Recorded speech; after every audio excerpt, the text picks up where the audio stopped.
Hello friends, हमारा जो आज का टॉपिक है वो है एप्लीकेशन ऑफ गॉस थ्योरम। आज हम पढ़ेंगे गॉस थ्योरम की कुछ एप्लीकेशंस हैं कि हम गॉस थ्योरम का कहाँ इस्तेमाल करने वाले। गॉस थ्योरम में हमने पढ़ा कि किसी क्लोज सरफेस का जो फ्लक्स है वो है उसके अंदर चार्ज जो एनक्लोज्ड है अपॉन एप्सिलॉन नॉट। तो इसी कॉन्सेप्ट को इस्तेमाल करते हैं हम। गॉस थ्योरम का कहाँ कहाँ इस्तेमाल होगा वो चीज़ पढ़ेंगे हम। इसमें सबसे पहले हम पढ़ते हैं इलेक्ट्रिक फील्ड इंटेंसिटी निकालना। किसकी वजह से इलेक्ट्रिक फील्ड इंटेंसिटी निकालेंगे हम? Uniformly charged spherical shell. Electric field intensity due to uniformly charged spherical shell. Uniformly charged मतलब हर जगह उस पर चार्ज जो होगा वो इक्वली डिस्ट्रीब्यूट होगा। और सेल बोलते हैं, जैसे बैलून है, बैलून कैसा है कि अंदर से खाली होगा, ठीक है। तो ऐसा स्फीयर हमें खोखला स्फीयर लेना है, ठीक है, उसे सेल बोलते हैं। सपोज मेरे पास ये सेल है, ये एक स्फेरिकल सेल है और इस पर पॉजिटिव चार्ज है जो कि यूनिफॉर्मली डिस्ट्रीब्यूटेड है, हर जगह बराबर बटा हुआ। इसकी रेडियस आर है, कैपिटल आर। अब मुझे इलेक्ट्रिक फील्ड इंटेंसिटी निकालनी है। ध्यान रखना कि सेल की सरफेस पे ही चार्ज होगा, क्योंकि अंदर तो कुछ मटेरियल है नहीं, तो अंदर कोई चार्ज रिसाइड नहीं करता, मतलब अंदर कोई चार्ज है नहीं, ठीक है। तो अब इसमें तीन केस बनेंगे कि भाई इलेक्ट्रिक फील्ड इंटेंसिटी मुझे कहाँ निकालनी है। तो पहला पॉइंट है इनसाइड द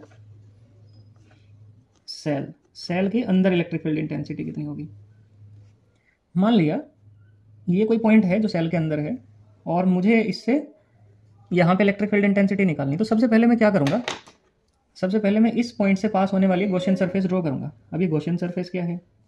तो गॉसियन सरफेस एक इमेजिनरी सरफेस है जिसके हर पॉइंट पे इलेक्ट्रिक फील्ड इंटेंसिटी जो होगी वो यूनिफॉर्म होगी, ठीक है, या तो नॉर्मल होगी या टेंजेंशियल होगी। तो ये कोई गॉसियन सरफेस ली, तो we take a Gaussian surface, Gaussian surface, हमने गॉसियन सरफेस ली inside spherical shell, spherical shell के अंदर। देन अगर मुझे इसका फ्लक्स निकालना अकॉर्डिंग टू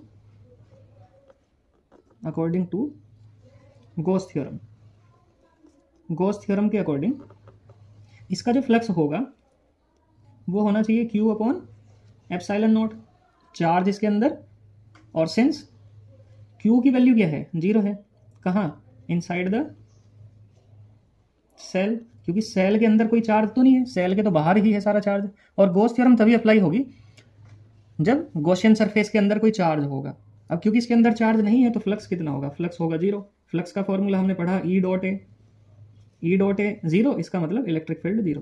तो ये बात हम ध्यान रखेंगे कि किसी भी स्फेरिकल सेल के अंदर इलेक्ट्रिक फील्ड जीरो होगा अगर वो यूनिफॉर्मली चार्ज है, क्योंकि उसके अंदर कोई चार्ज नहीं होगा गॉसियन सरफेस के अंदर, तो इस वजह से फ्लक्स भी जीरो होगा। फ्लक्स जीरो होगा तो इसका रिजल्ट ये बनेगा कि इलेक्ट्रिक फील्ड इंटेंसिटी भी वहां पे कितनी है? जीरो है। बी पॉइंट में on the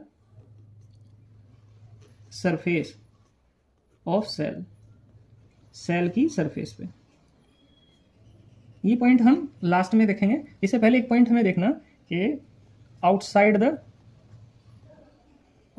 the cell, cell के बाहर इलेक्ट्रिक फील्ड इंटेंसिटी कितनी होगी, ठीक है। तो मान लिया एक पॉइंट है, ये कोई पॉइंट पी है, मुझे यहाँ इलेक्ट्रिक फील्ड इंटेंसिटी निकालनी, जिसकी सेंटर से जो डिस्टेंस है वो स्मॉल आर है, ठीक है।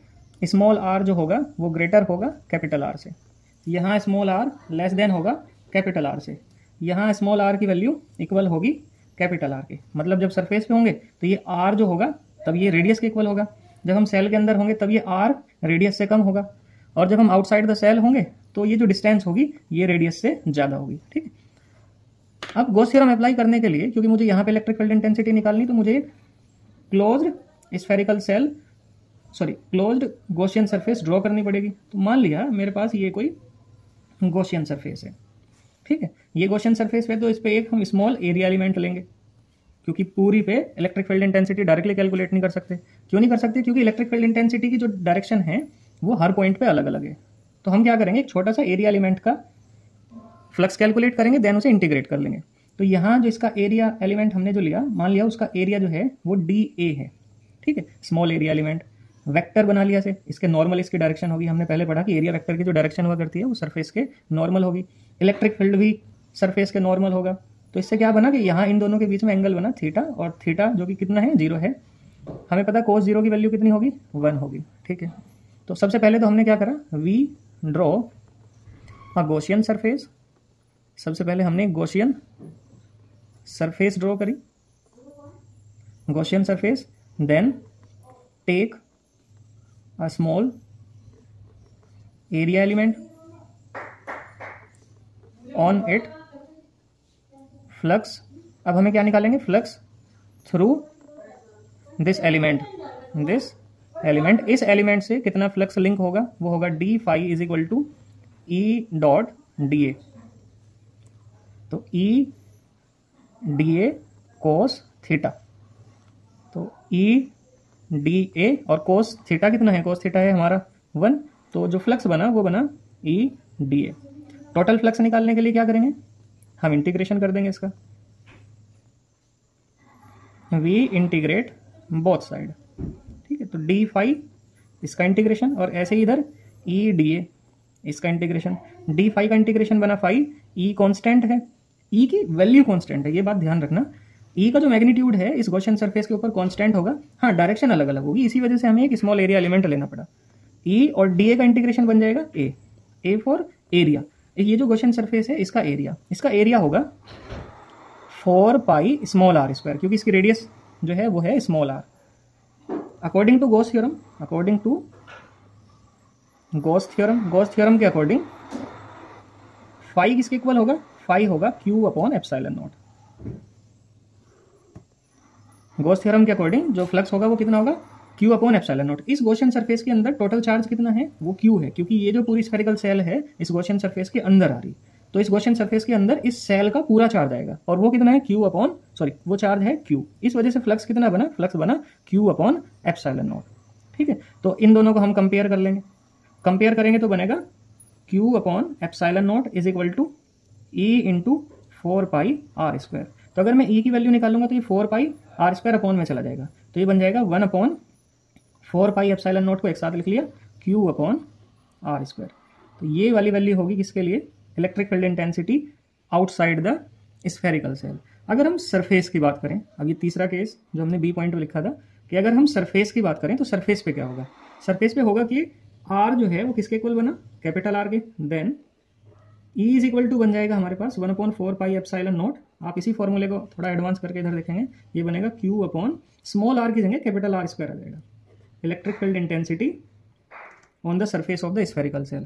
तो ये 3 केसेस हुआ करते हैं, ध्यान रखेंगे कि सेल के अंदर इलेक्ट्रिक फील्ड इंटेंसिटी होगी 0।